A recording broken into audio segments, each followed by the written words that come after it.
Hi, my name is Mariya Delano. I'm the founder of Kalyna Marketing, where we help B2B software brands with technical content, strategy, and execution. Today, I wanted to talk to you a bit about marketing tools and why here at Kalyna Marketing we use the tools that we do, or rather tool most of the time, as you'll find out, and why I'm not a fan of many much more popular content marketing tools and approaches that most best practices suggest. So for this demonstration, we're going to be looking at data analytics and data analytics software, and we're going to start with Snowflake. They're a bit of a market industry leader. A lot of people know them. A lot of companies try to emulate them. So we're going to use them as a jumping off point, and we will walk through what it would be like trying to do some audits and trying to do some initial market research and initial audience research if we were trying to help a data analytics company that might be similar to Snowflake, but much smaller in scale, with their content strategy. In fact, this is very similar to a project that we actually are doing right now with a client. And Snowflake is one of the companies that we've looked at because they're one of their major competitors. So this isn't fully a hypothetical example. A lot of it is real, but we're going to act as if there's no further context besides what I've just told you. So as you can see, this is Snowflake's site, and I went on their blog. And let's assume we know absolutely nothing about data analytics. We've never heard of it, never heard of Snowflake before, don't know anything about the field, never really spoken to anybody, never did a project there. How would we approach this? Well, first, I would start looking at a blog, right? Especially if I have a site as a jumping off point, a successful company in the sphere. And I'm seeing what are the themes. All right, I see predictions for chief data officers, which is an executive title that seems to be relevant. It's a potential audience segment for us. Then predictions data experts have for the year ahead, a lot of thought leadership, customer stories. Okay, that might help us with the value. They have some solutions, product and technology for Snowflake in particular, featured categories, thought leadership, company, countries, and regions. They have a podcast. And here we go, trending articles. Usually if there's a trending or popular content page, I try to go there because that's a good way to see what are people actually clicking on, or what does this company actually want people to see. These tend to be the pieces they're most proud of in one way or another. So we have a lot of things from 2021, which is interesting. And then I see some from 2022. Most of these are pretty old. Okay, let's see if there are some themes. I see data warehouse as a term. Data modeling approaches. I see data integration, optimizing resources as an admin, corporate finance, data science, CFOs, consumption business model. Starting to see some themes here. And I want to start with the way that most marketers, or at least the best practices, suggest you would do this kind of analysis. And here we pulled up, I ran a little Google search, very basic, how to run a content audit. And I clicked on the first two results, which are HubSpot and Semrush. Both big companies in the marketing world take over a lot of marketing related queries. So let's use them as a baseline for what best practices in this field would look like. So very basic, very bare bones. What is the structure? What is the format? How to run it? Because this is what I'm interested in. How do they tell you to define a lot of this information, especially the page purpose, the page topic, where you're using keywords, where do you find those keywords, and when to decide if something is too similar or duplicate and what to do with it. Think of your goals, identifies engaging content for your audience. We will come back to that, right? As the goal of a content audit, we're trying to make better content that hopefully builds trust and reputation in a brand, and then down the line, converts more people and makes more sales and brings us all more money so we can do more marketing. Gather your content, organize spreadsheet, blah, blah, blah, blah, blah. You did not tell us where to get any of this information. Examples, analyze the data, what's outdated. What does it mean, what is outdated, or where content is converting? All right, let's go to the second result. Semrush, the step-by-step guide to conducting a content audit in 2022. Identify web pages with high SEO potential. What does that mean? Please tell us. I didn't understand what content you need to update or remove. Most engaging types of content. What is most engaging? Figure out topics your visitors are interested in. How? Determine what kind of content generates the most social engagement. How do I do this? If I don't know anything, what are you telling me to do? And then once again, you make the spreadsheet.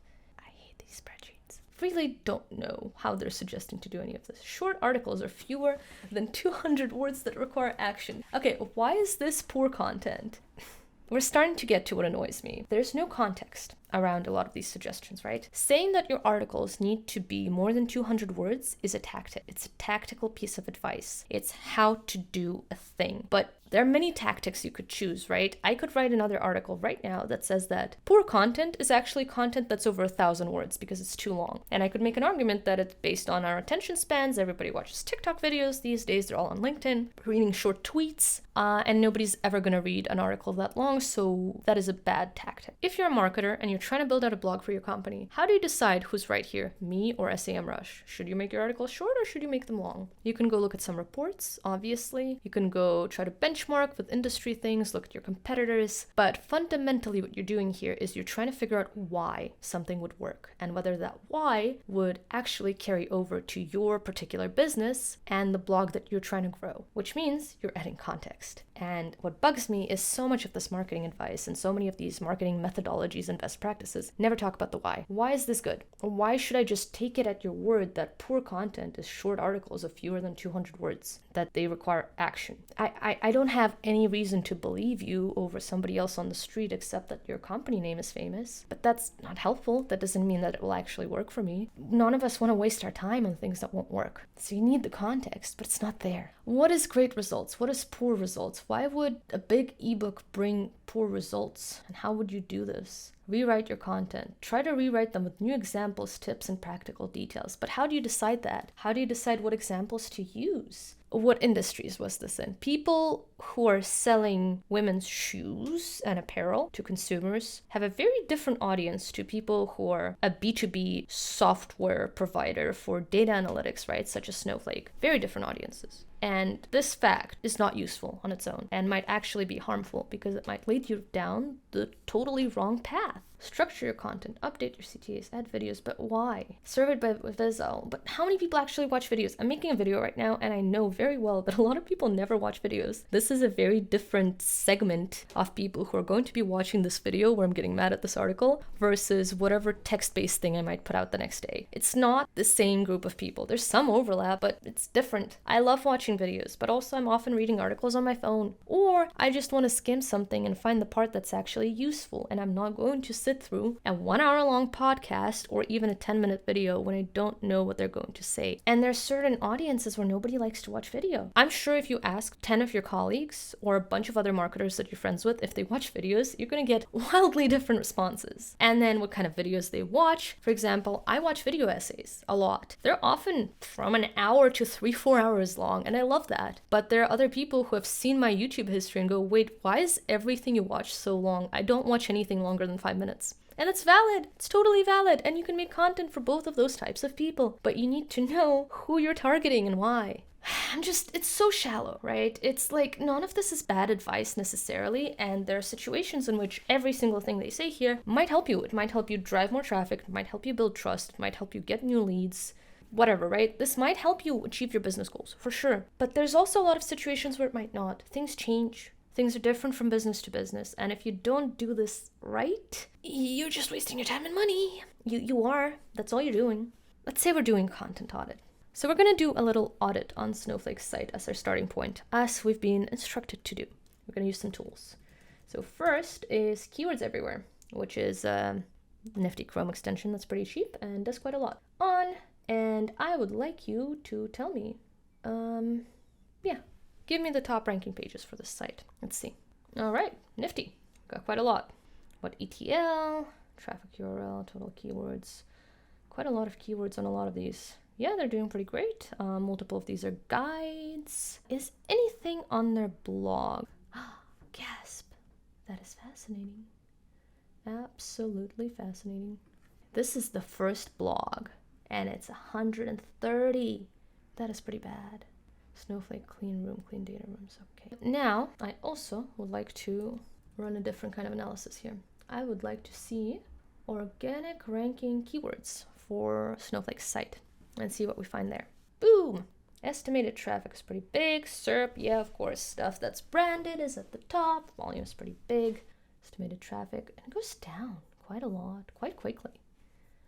Data warehouse. Data warehouse seems like a pretty big keyword, right? and it is not branded. So that could be helpful for a hypothetical company.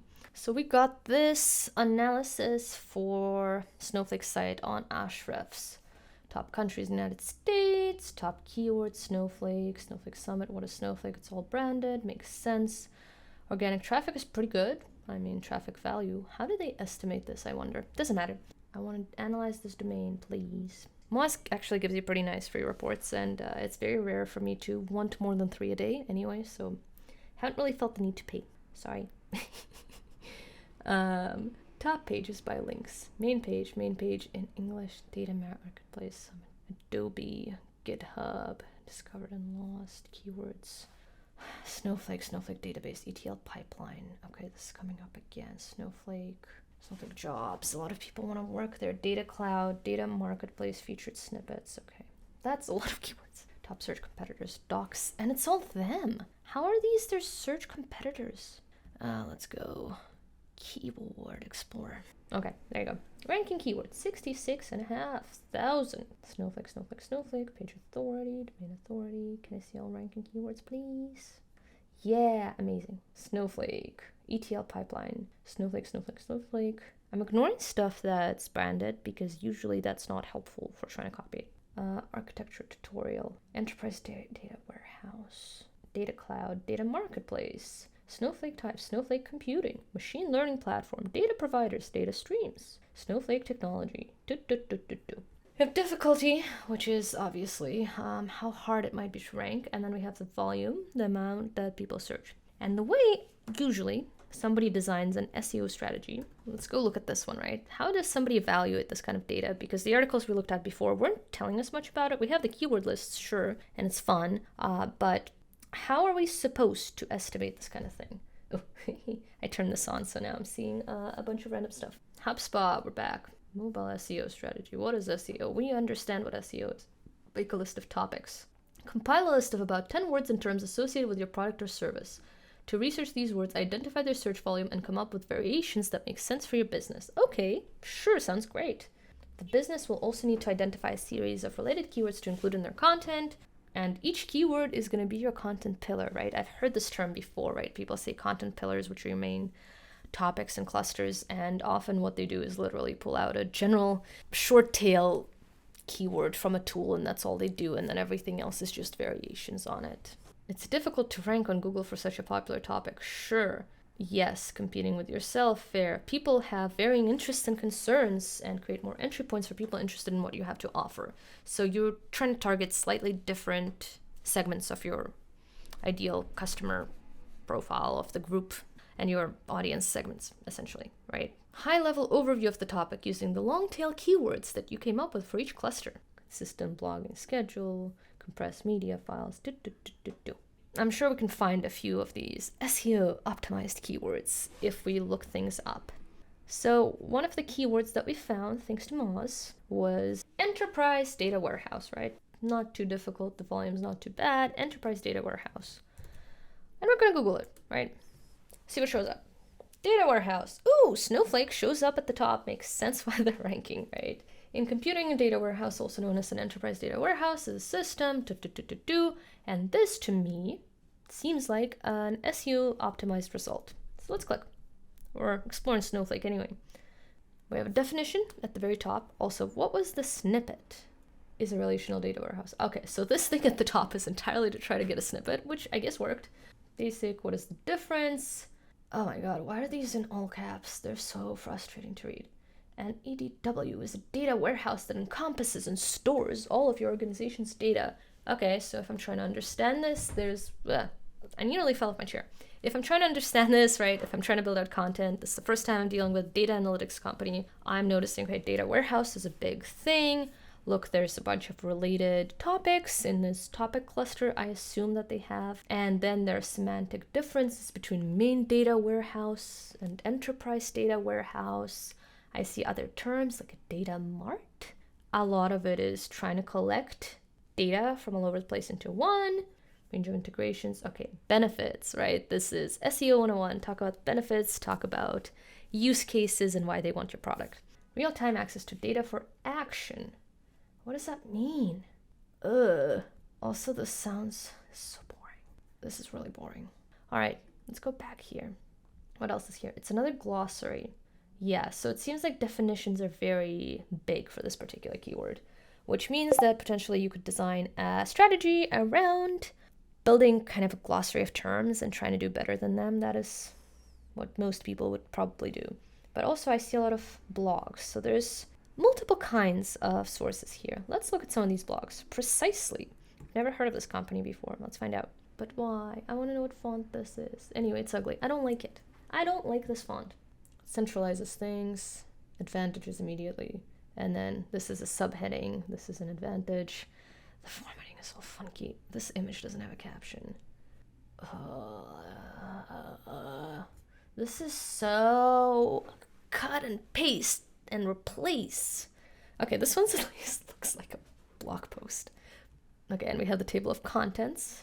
To be competitive, modern companies must be agile and make smart business decisions based on data, not hunches. Here's what it might look like. What is an enterprise data warehouse? Yes, stores data from multiple departments. There are components. Oh, this is nice. This was very much not clear from the other articles, so that's good. And we have more terms. On-prem versus in the cloud. Then you could have hybrid. Yeah, my brain is falling asleep. I don't know about you. This is so long. So here's a fun thing that I like to do. Let's see how many times they mention the customer.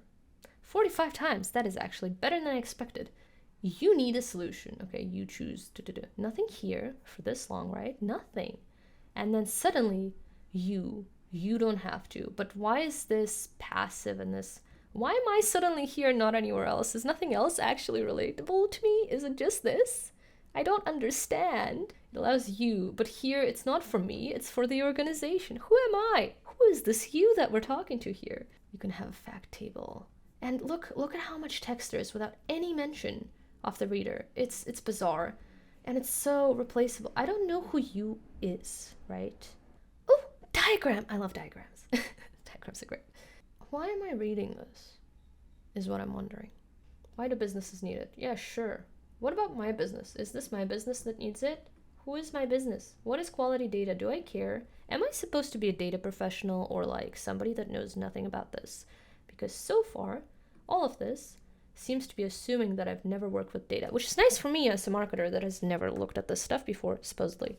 But if I'm actually a buyer and I am a data professional, am I gonna read this? And their CTA seems to assume that I might be a customer. Oh, and it goes to their homepage. It doesn't even go to a specific thing. Oh my God. And see, the terms here are already so much more technical. Let's go back to Uber Suggest, right? Uber Suggest is telling Snowflake that their website is crap. That's really funny. They have a lot of traffic. That is pretty good. Too many long title tags. Interactivity, visual stability. I want to see keyword overview. Yes, for Snowflake. Snowflake. Now. Boom. Let's see. Ooh, I wonder why they had such a big drop. Domain authority is not great. Who is this for? I'm so confused. What is Snowflake? Snowflake logo. Show me the keywords is. Yeah, ATL pipeline data traffic. Content ideas. I want to see what this tells us for content ideas, right? Let's see that. A keyword. Okay. Data warehouse. Let's see. Boom. Show me that. Oh, this is fun. Okay. So these are our content ideas based on an SEO tool. A lot of them give you very similar things, right? We looked up data warehouse, which we know for a fact for Snowflake is well-ranking and pretty highly trafficked keywords. So if we're building a Snowflake competitor's content strategy, we probably want to target this keyword, right? And address this topic. And what we get here are articles from others with estimated visits and backlinks. And the visits are pretty bad. I'm wondering, why is this being recommended, right? That's bizarre. Why are the visits so small? Estimated visits 0, but there's... interesting. I'm actually very curious about how old this is. 2017! Okay, so this is kind of crapshoot. Keyword ideas, right? Search by website. Yeah, okay, here. Marketplace. Okay, no. Data warehouse, as we saw. Data lake versus data warehouse. Data warehouse is database versus data warehouse. concepts of data warehouse interview question. Okay, all right. Data warehouse, data lake versus data warehouse. And we will go into Ahrefs as well. See what it tells us. Yeah, find keywords, please. Data warehouse, volume pretty big. Data lake versus data warehouse. Snowflake data warehouse. What is a data warehouse? Oh my god. Okay, enterprise data warehouse, which they already have. What is the ultimate outcome of data warehouse? Volume 450. What are the primary differences? What is it? What is the ultimate outcome? Dimension, cube, enterprise software. Jeez. And we will also plug it into Google Trends. Data warehouse. Boom. Consumer topic. That's very weird that that's related, given that this is such a B2B kind of concept. Running data warehouse. Data bridge. That is interesting. DBT. Data mesh. I want to look at data mesh actually, because that is a topic that is coming up in the actual client project that we're doing. Here, let me move myself so you can see. Which protocol is well known for its use? Data fabric, data mesh versus data fabric, plus 60%. I'm bored. If we're looking at the blog, what have they been writing about lately? Building a data culture. Compelling stories using data. Data mesh. So we have this. What shows up when we Google data mesh? What it is, how to not mesh it up. Okay, I love puns, so I give them credit for that one. Might have read this for a client. Maybe. That's why it's purple. This one stands out to me, right? And I have read it before, so I kind of know what I'm looking at, but it's old, first of all, which is interesting. And second of all, this doesn't look basic to me, does it? There's literally a link to an O'Reilly book. This is meant for practitioners. What do we mean by data, current state of technology? There's nice graphs, right? I've seen this before. I've seen this article. I've looked at it many times, and I think it's quite good. But this is nothing like those data warehouse articles we were just looking at. In fact, go back to searching for data mesh and click on the top result. Ask anybody in the industry. Your boss wants to do this. Okay, so this is better. Like, we're actually talking as a person. Two people, but then it switches. In the introduction, we talked about you, and then suddenly it's just us first defined, and you suddenly sound like a high school essay. Unlike traditional structures, according to traditional data mesh principles, how do I know what that is and what that means? Okay, and we're doing this, we're boiling it down. Why? Why are we doing that? I don't know why this matters. You can tell that an expert's doing it because of these little notes, but most of the article, anybody else could have written this, right? So this is decent, right? Actually, these articles are so different to the ones for data warehouse, and it's clear because these are actually meant for practitioners. They're way more in depth. This looks more relevant. This is more contextual. You're linking to other things, and it's interesting. Like, I am kind of interested learning about this, and you're linking me to other resources. I trust you. I now kind of want to know who you are, and a lot of people trust them with their data. I can tell you that. Let's run a little audit on them, actually. Okay, but yeah, they actually have links. Primary sources. See, this is nice. This is like a roundup. That makes a lot of sense. And of course, it's ranking pretty well. Okay, so I see roundups. I see things. Do you see how much more alive I feel? Aren't you more excited reading something like this? There's personality here. I also totally lost track of what this video is supposed to be about. Sorry. Let's say that we want to write an article about data warehouses, right? Because that was the thing that kept coming up everywhere. This data mesh thing is also interesting, but supposedly we're not going to write about it. And we're just trying to learn about things. So I just want to show you what happens if we do this here. Because one of my issues with a lot of these 101 level basic guide to SEO optimized typical articles that we see, like the ones we looked at, even the ones for content audits from HubSpot and Semrush, then the ones we looked at for the data warehouse stuff from Snowflake, including, they're very basic, they're very cookie cutter, and they have very little personality in them. It's like if Snowflake didn't write that article, you could literally slap the exact same text onto another company's site and not really change anything besides a couple of words in the CTA maybe, but otherwise nothing is unique. So how do we prove this, right? And we're just gonna, I want to see what the most basic result would be. What does ChatGPT think this topic looks like based on everything in its data set? What is the most just bare bones concept, right? It's interesting to me that everybody uses that acronym because when you're talking about data warehouse, people don't really see DW. But the second you add just one more word to it, it's enterprise data warehouse. It's too long to say, and we're all just saying EDW. I just think that's pretty funny. I don't quite know why. It's interesting where the line is between we're going to say this word in its entirety and no, we're going to make an acronym out of it. I want to compare this directly with one of the results that we saw. So we're going to do that. And my browser actually lets me do it pretty nicely. Okay, made it bigger. Made it bigger, and we might make me smaller because I'm very big right now. All right. I am small and I am hiding.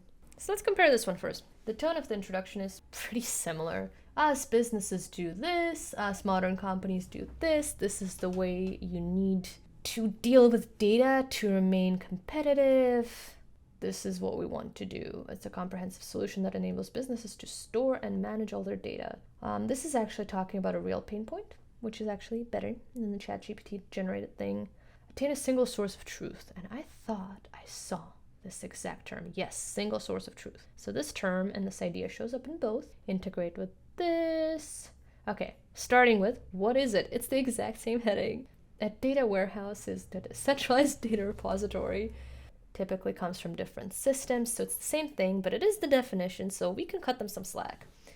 Yeah, so this is the same thing. Centralized repository. Fetch data from a single interface. Better decision making, this talked about that. Consolidating it, empowering the team, faster data access. All of this is so similar, right? It's the same. Like the benefits are kind of different. This is better than some other examples I've seen. But it's cookie cutter. Why? The question I always want to ask when I hear about these kinds of best practices for SEO strategies is why would somebody read your article versus the one that's already out there, right? This one already exists out there. Somebody else already wrote it. It's already ranking pretty well. People are linking to it, so they have an advantage in that way as well. But beyond that, it's done. It's there. It's ranking. Your job, by definition, is more difficult than being the first one. And if you're writing something this similar, why would anybody want to read yours? Like, what do you have that this article doesn't if you're repeating the same points?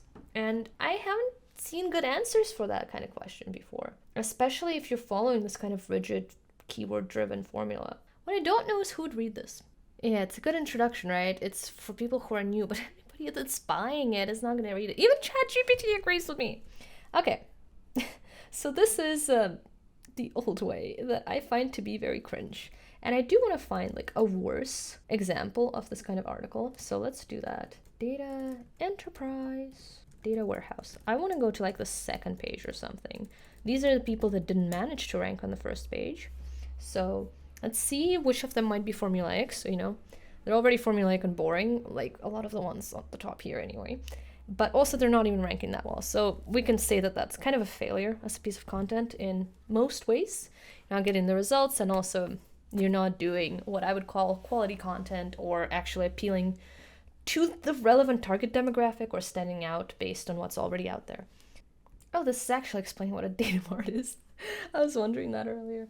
Does not have to be one or the other. Both are valuable. Remember, the outcome is to provide data. But how would I choose one or the other? How would I complement it? And the cloud. What I'm confused by. This person knows a lot more than this. I can guarantee it to you. And yet there's nothing here that's unique. All right. Oh my god. I'm done. I'm done. This is so long.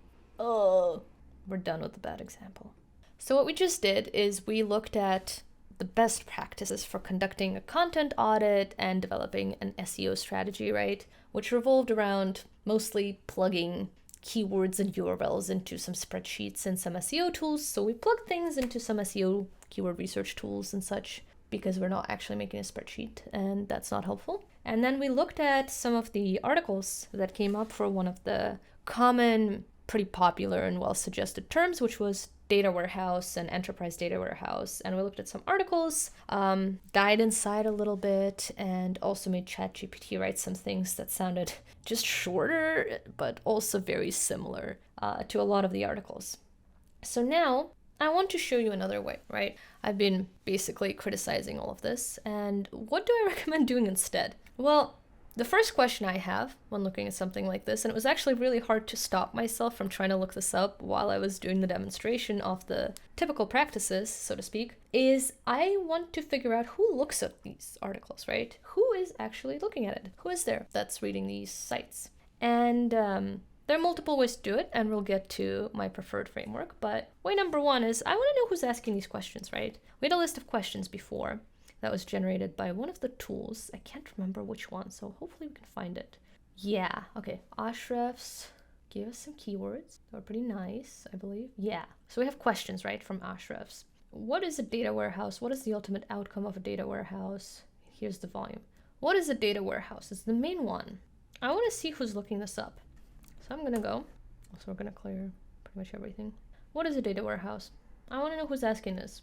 And I'm just getting all of these results right now. What I want to see is actual questions from people. Actual questions come up. They're not coming up here.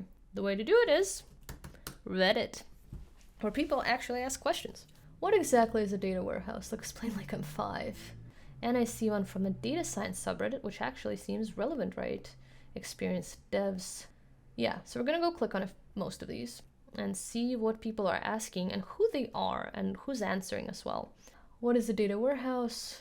And there's no other context here. It's a special system.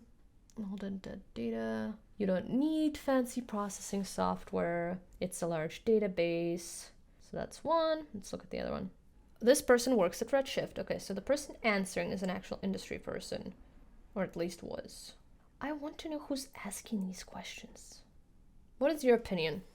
A client department of ours is trying to get our IT department to take on a data warehouse initiative. My colleagues and I have no idea how to build one, and we've only seen it from a former employer.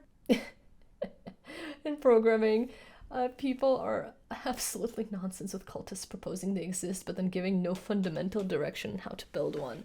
Even the wiki article is confusing. So this is interesting, right? This is something that I would consider gold on customer research. This is a potential customer if you're making a data warehouse related software.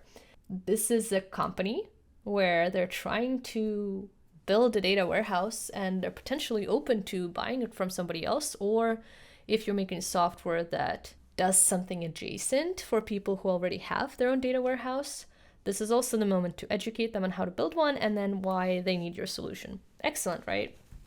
There's a decision maker involved and there's hesitation. We're seeing some actual hesitations. They've seen one that was an abject failure, right? They've only seen some from parent agencies that also weren't that good. And they're saying that another community is just spewing nonsense and that they're cultists that are bought into this idea without much evidence, that they're not seeing many citations, they're not seeing how this works, or if this is even a real thing.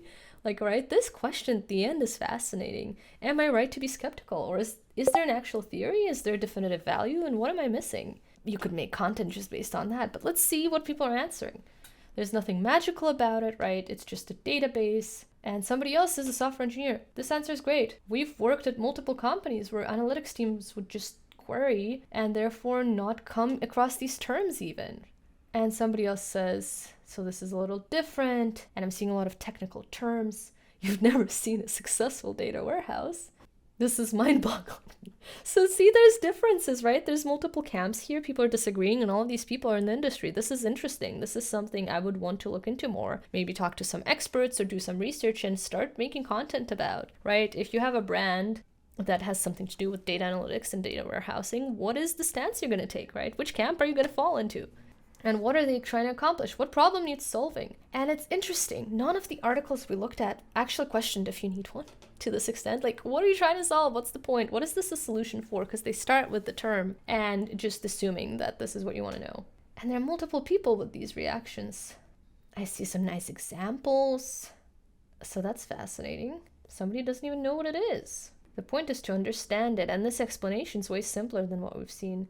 And this is the solution that they have now, right? So you could make content talking about, if you're somebody that has this kind of reporting services architecture, this is why you might want to change it and how you might want to improve it. All of it. Data dictionary. And there's a problem, right? What do you do when somebody just wants to see all of the data? This is so much more interesting. Just change the language you use for things. I like this. This is so interesting to see the confusion, the disagreement, and where people are getting angry. Then we have, what is the difference? So I understand this, but I don't get that. And I assume this person has Googled it and nothing answered them. So there's a question that's still out in the open. A database is this. So Reddit does that. A data warehouse is a little different. Why do you need two different systems at all? So this seems to be a misunderstanding, right? Makes sense. FYI, this is called that. There's a more specific term. And then we have data engineering. The way people are asking this question, the people that are actually in the industry, they either already know the term and they think it's silly, or there's somebody that might be in the market, but the way they're actually talking about it is a lot more interesting. I'm confused as to why this is a fancy term. I'm confused as to why this is a branded thing and if this is different to what we have. And it's a lot more specific. This is already something that I would try to do. I might also try to look it up on LinkedIn or something. Oh, this is so zoomed in. I'm so sorry. GPT was a response to a business problem, right? So people are talking more about optimization and tools are not suggesting it. Top-down approach is essential in data warehousing, not uncommon to encounter insufficient data models, right? This is something that people are actually talking about, and you could make content around that versus the really basic stuff that was coming up. So how do we do this? And is there a tool that helps us do this faster? Because yeah, you can get lost in Reddit, you can get lost in LinkedIn searches, you could miss a lot of stuff, and it's hard to figure out where the conversations are happening. Well, you're in luck because there's actually a tool that helps you do that. And funnily enough, it's also made by the same person that made one of the tools that we checked earlier in our best practices section. But I prefer this one. And this is the one that we actually pay for with our team, as opposed to Moz, where we just, occasionally run 1 or 2, maybe 3 searches a week because we don't need them. So the tool is called SparkToro, and you'll see my little face here because I've really liked SparkToro for a while. And let's run a search. Take me to my dashboard, my audience, and we're going to start at the beginning. We start with Snowflake. This is Snowflake. Let's just start by analyzing Snowflake and see what happens and what we find out. And the kind of data, as you'll see, that this gives you is very different to the keyword lists that only tell you traffic, and perhaps they tell you keyword difficulty and how difficult it is to rank and related queries. But those never tell you who is looking at these things, right? They just tell you what they're looking for, and they might be totally the wrong kind of person. They might just be other content marketers, for God's sake. This tells you who's looking at your stuff or at a topic. This is all about the people and what they're doing and who they are and what else they might be looking at. There you go. So we found many people who visit snowflake.com.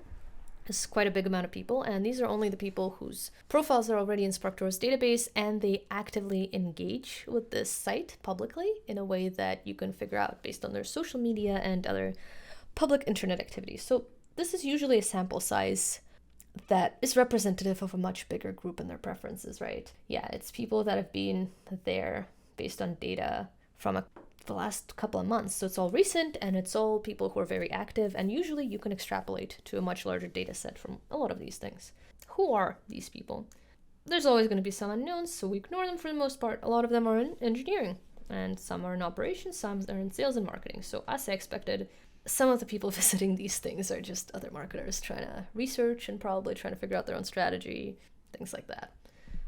But a lot of people are working in IT and computer software. Some are working in marketing and advertising. There's also some other interesting ones for verticals to potentially pursue. You have financial services, you have management consulting, you have higher education, hospital and healthcare, etc., etc. Then you have years of experience, which tells you just how senior people are.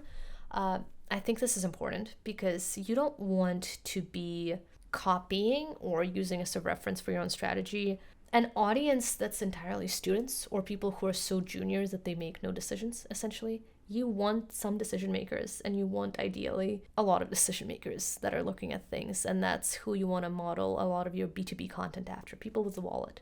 So we see a lot of these people have quite a lot of experience, so they're a lot more likely to have the power to make decisions and call the shots. So then we have skills and interests, which tells us what these people are also looking at. It's potential ways to relate to people, come up with examples, but also see who they are and if they're the right kinds of people.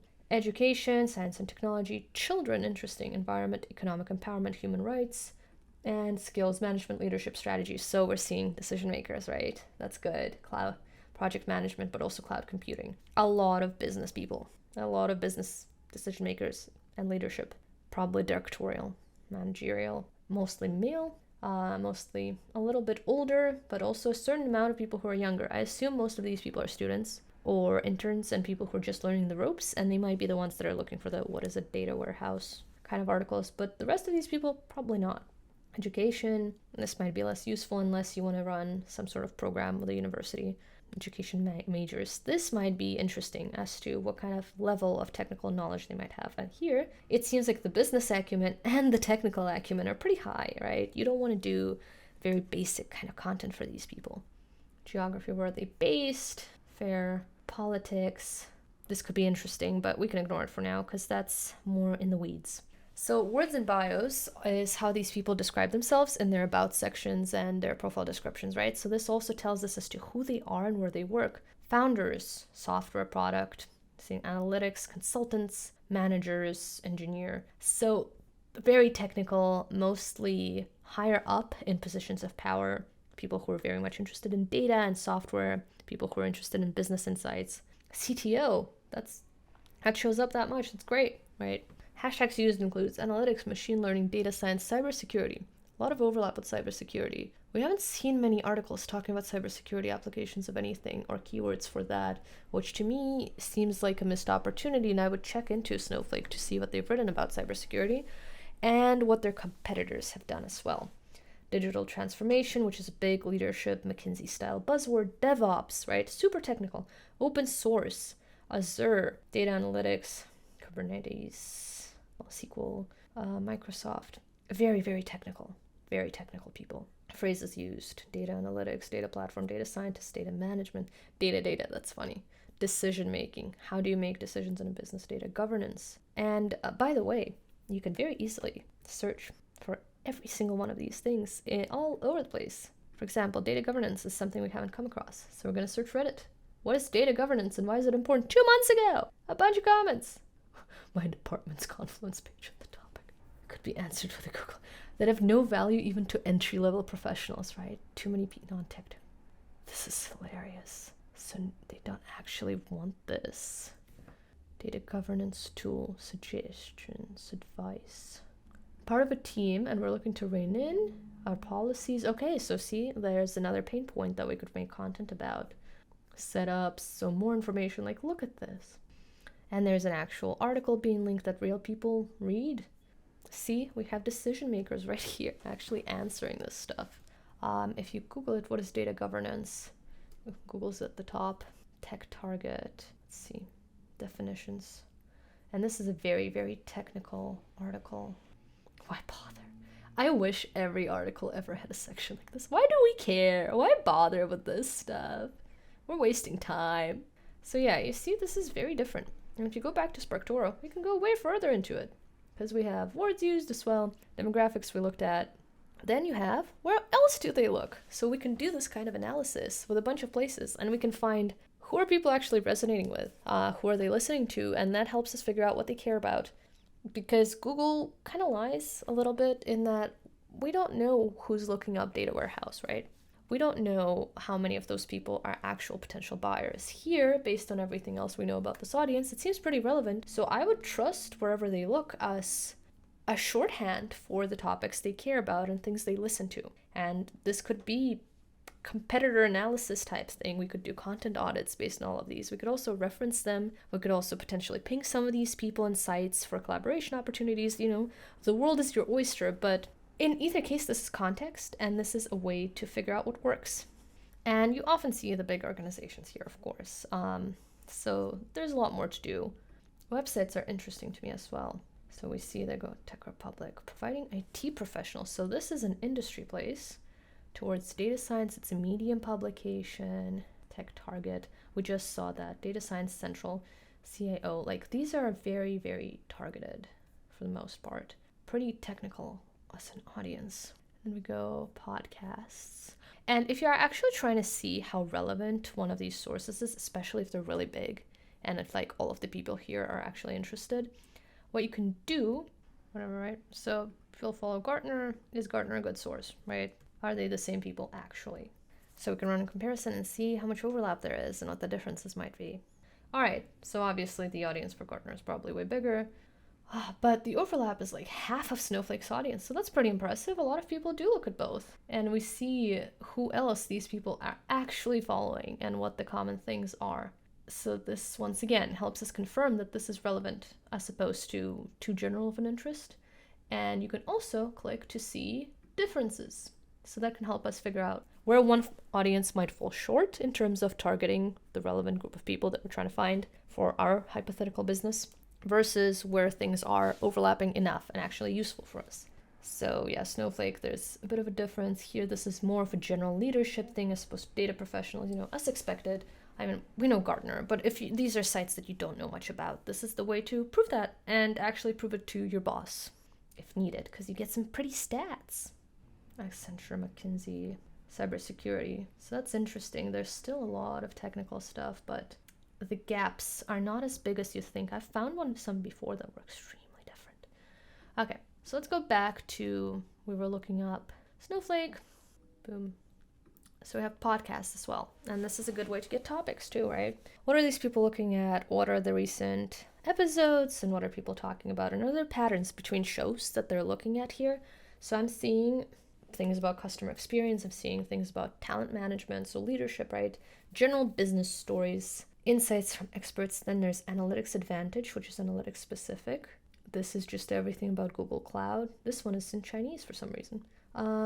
Making data simple, leadership and big data. So that might be a very good one to link on. A lot of money things, a lot of just general stories about business that people are interested in. So you could potentially take the format of one of these business stories and use that with one of your internal SMEs and make a episode about that, or make some sort of content based on that, maybe. And that could convert, potentially. There's a lot of ways to do this. YouTube, Snowflake has a channel. A lot of people look at that. Makes sense. Microsoft Azure. TEDx Boston. Interesting. Intelligent World. So there's a global tech event that everybody looks at. I would look more into that event. I'd see what all of these competitors like Tableau are putting out. Databricks, Startup Grind, MongoDB, AI Network, HubSpot Marketing. A lot of them are interested in marketing. Reddit, and this is the fun one. This is how we do the kind of research that we were doing earlier, right? We look at what subreddits are actually popular, and we know that this is a relevant one, and then we start looking up these keywords in these particular subreddits and seeing what's ranking, how people are commenting, how are people phrasing their questions and answers, what are people upvoting and downvoting, etc. And then you also get insights on comment text, which is going to tell you exactly what people are talking about. Data-driven, analytics-driven, SQL, analyst platforms, Excel, scientists hiring. Like, you can get so much information out of this. And press is a tab I never go to personally, to be honest. Even there, if you wanted to look up these terms, these are the ones that are most relevant. TechCrunch is a better place to look for data warehouse articles than The Verge, for example. And then you could go on Hacker News, obviously. Look these things up there and see what people are talking about too. Yet another mediocre. See, this is interesting. These are like the hesitations people have. Each one of these little comments could be a piece of content with enough research. It could be an angle. It could be something that's unique. It could be something that's different. I support this and I do that. This is a recently established practice. Like, all of this is context you're not going to get from a keyword research tool. And then you can plug it back in and get your data, right? And you can get your related questions and answer those. But if you're actually analyzing these things all together and you're adding the why, first of all, you're going to know whether your strategy makes sense. And second of all, your strategy can then be used to make informed tactical decisions as opposed to making them in a vacuum because, Semrush told you so, right? Even though you might be targeting totally the wrong audience. I've seen it time and time again, right? Somebody gets a lot of traffic, but the traffic is from their competitors, or the traffic is from people that are too junior, or people that are considering this career, or who are students, and none of it converts because you're not talking the language of those people. I don't understand how so many companies at a sales call, right, at a demo call, you're actually talking in a way that your buyer understands because you're seeing their pain points right there in front of you. And then yet the content team for that same product might be speaking as if they've never seen a customer before, right? As if customers are aliens. And where does it go? So I guess this was my 2-hour roundabout explanation of why we pay for SparkToro, and we don't really pay for many SEO keyword research tools. We just pay for keywords everywhere, and even then I don't use it much. Yeah. I think fundamentally one gives you the context and it tells you the why and it helps you challenge your assumptions in a way that's way more in depth, and it leads to more thoughtful and targeted research and content creation than simply looking at keywords and plopping them into an Excel sheet and making things up would do. And you can still have your Excel sheet at the end of the day, but there's so many questions that you need to answer before you decide what to put there, and how to decide if something needs to be changed, and how to decide if something is a topic you should cover, and how long it should be, and the kind of technical knowledge you want to put in there, the format, all of that you can answer only if you actually go in depth. If you're only looking at headlines and tools, you're not going to understand much more than that. And even if you are looking at a list of keywords, I find the text insights on SparkToro so much more useful than a list of keywords from Ahrefs or even Moz, even though technically Moz and SparkToro are made by the same person, or at least were. One is just, it appeals to me a lot more, and it's been a lot more effective in the work that we've done with our clients. So I don't know. There's no right solution here, but this has been my argument for working the way that we do and going against some of those best practices, or at least adding another layer of complexity to it. Thank you. Bye-bye.